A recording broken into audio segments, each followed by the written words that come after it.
population de d'Adamawa, chère population de la Vina, chère population de Ngaoundéré, c'est ça la victoire. Nous avons la victoire. Vous avez suivi mes prédécesseurs. L'UNDP au-dessus de tous. L'UNDP au-dessus de tous. Population de la région de l'Adamawa, mesdames et messieurs, à l'entame de notre mandat et lors de ma première allocution à travers les radios et les réseaux sociaux, nous avons promis d'apporter notre modeste contribution dans 3 domaines que nous avons jugés primordiaux et qui résument notre engagement. Il s'agit qui sont en proie à la violence, notamment la région de l'extrême nord, la région du nord-ouest et la région du sud-ouest. Toutes mes pensées pieuses et de compassion aux populations de ces régions. Pour ce qui est de la région de l'Adamawa, nul n'a besoin de rappeler l'insécurité vécue ces dernières années ainsi que leurs conséquences dans nos villes et villages. C'est dire, chère population de la région de l'Adamawa, combien cette question nous préoccupe également. Il est donc temps que les fils et les filles se lèvent d'une voix pour impulser la dynamique du développement. Et croyez-moi, avec une prise de conscience collective, nous y arriverons. Premièrement, dans le domaine de l'éducation, mesdames et messieurs, nous savons que l'éducation et la formation constituent le socle de développement de toute société. Elle consiste à forger les responsables de demain. À cet effet, 2 activités ont impulsé et continueront d'être pour accompagner la jeunesse dans l'amélioration de leurs compétences. C'est ainsi que, depuis 2 ans, nous avons institué au sein de l'école d'application de Sabongari et du lycée classique de Ngaoundéré des séances de répétition pour les élèves des classes de première, de terminale et de la 3e dans le but de rehausser le taux de réussite aux examens officiels. Il a été institué également les préparations au concours, aux différents concours des grandes écoles et facultés du Cameroun. Les résultats de réussite enregistrés liés aux candidats présentés sont les suivants. 100% UIT Douala, l'école polytechnique de Douala, l'école polytechnique de Maroua, la classe scientifique de Yaoundé, la FASA de Tchang, l'INSET de Bolova. 25% pour la FMSB de Yaoundé et de Garoua, de l'INSET de Yaoundé et ainsi que de l'école des IDE. Enfin, les ENS de Maroua 10%, l'ENS de Bertoua 20% et l'IUT de Ngaoundéré 80%. Dans la même dynamique, avec la contribution de monsieur le préfet de la Vina, le maire de la ville de Ngaoundéré et les maires d'arrondissement de Ngaoundéré, nous avons permis les orientations des nouveaux bacheliers par rapport aux différentes offres des facultés et des grandes écoles publiques et privées au Cameroun. Mesdames et messieurs, nous avons aussi initié par la même occasion la prise en charge de 100 doctorants par an, dans le but de faciliter la conduite de leurs travaux de recherche. Sur ce point, des séminaires ont été organisés pour leurs travaux afin de préparer les soutenances de leur thèse. À ce jour, 10 étudiants ont soutenu leur doctorat. C'est le lieu de renouveler également tous nos remerciements à l'endroit des encadreurs, enseignants et à tous ceux qui n'ont ménagé aucun effort pour soutenir et simplifier dans cette généreuse action. Une fois de plus, les étudiants et la population vous disent merci. Aujourd'hui, nous n'oublions pas que tous nos enseignants du secondaire ont fait face à une période difficile. Des solutions ont été apportées.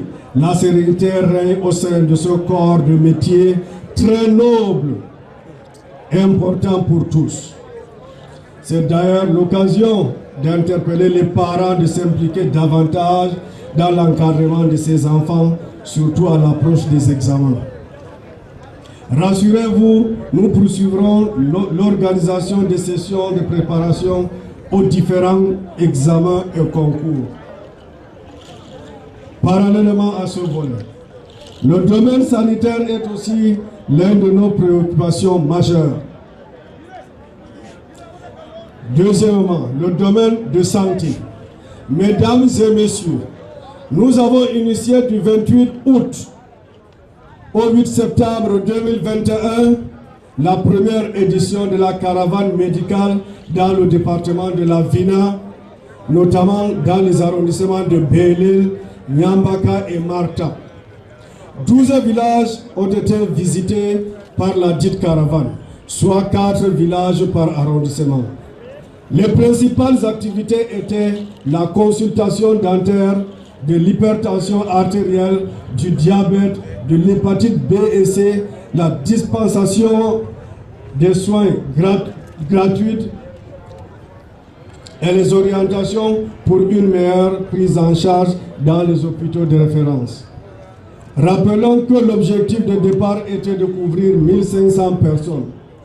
Cet objectif a été largement atteint car le nombre de bénéficiaires était de 875, soit 780 dans l'arrondissement de Belel, 580 dans l'arrondissement de Yambaka, 645 à Marta.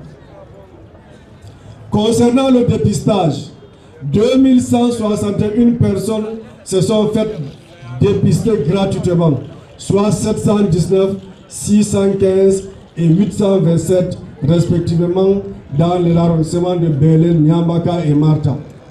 De même, 1258 patients, soit 474, 326 et 458 dans les arrondissements suscités ont été consultés. Plus d'une dizaine de pathologies ont été diagnostiquées, dont les plus fréquentes sont les douleurs articulaires, les gastralgies, l'hypertension artérielle et le paludisme.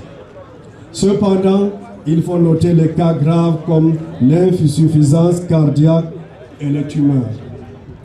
Pour ce qui est du service bucco-dentaire, 567 patients ont bénéficié de soins adaptés et gratuits, soit 181, 199 et 187 respectivement dans l'arrondissement de Belel, de Yambaka et de Marta. Mesdames et messieurs, en ce qui concerne les infrastructures sanitaires, nous avons également effectué des démarches auprès du ministère de la Santé pour le remplacement du scanner de l'hôpital central de Ngaoundéré qui est opérationnel et de la construction d'un centre de dialyse qui est en cours de finalisation. De même, nous continuons de plaider pour l'amélioration de la couverture sanitaire de la région par le renforcement des plateaux techniques, la création de nouvelles formations sanitaires et l'augmentation du personnel qualifié. Troisièmement, le domaine des infrastructures. Mesdames et messieurs, ce domaine constitue également un axe de nos priorités. Ici, l'attention est portée particulièrement sur les travaux routiers mis en œuvre par les différents maîtres d'ouvrage. Nous pensons au MINTP qui a le plus gros portefeuille et le MINDU.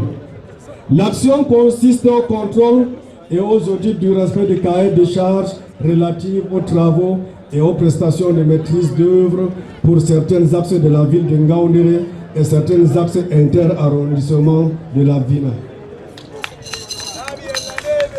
L'objectif était d'accompagner le gouvernement dans la réussite des réalisations à temps des infrastructures qui sont indispensables dans l'amélioration de la mobilité urbaine et interurbaine de nos populations. La commission d'études mise en place pour la cause par nos soins tient donc à remercier toutes les parties prenantes rencontrées lors de sa mission qui s'est déroulée du 7 avril au 31 juillet 2021.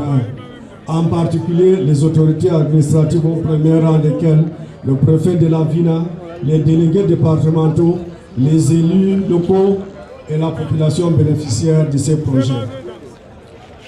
Vu les défaillances constatées, nous avons pris la résolution de nous impliquer dans la gestion des dits travaux car il s'agit de la défense des intérêts communs.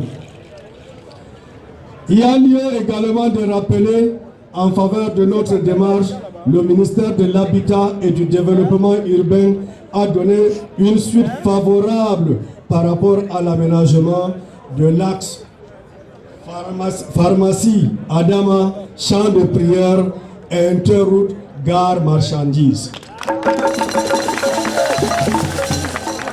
Un suivi particulier sera accordé aux travaux de l'entreprise Soroubat CM attributaire de ce marché.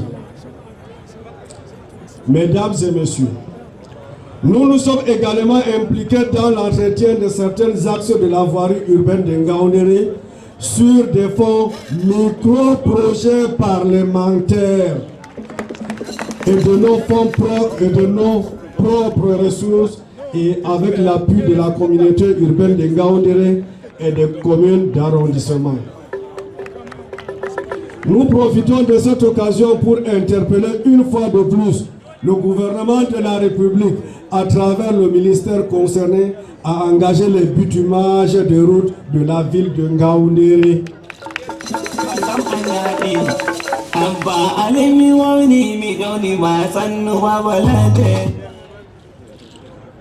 Au-delà de la ville de Ngaoundéré, nous pouvons noter aussi l'ouverture d'une route de 8 km et la réhabilitation de celle de 14 km reliant Nyambaka à Mamoumi avec un pont forestier de 12 mètres supportant une charge de 40 tonnes sur micro-projet parlementaire et fonds propres.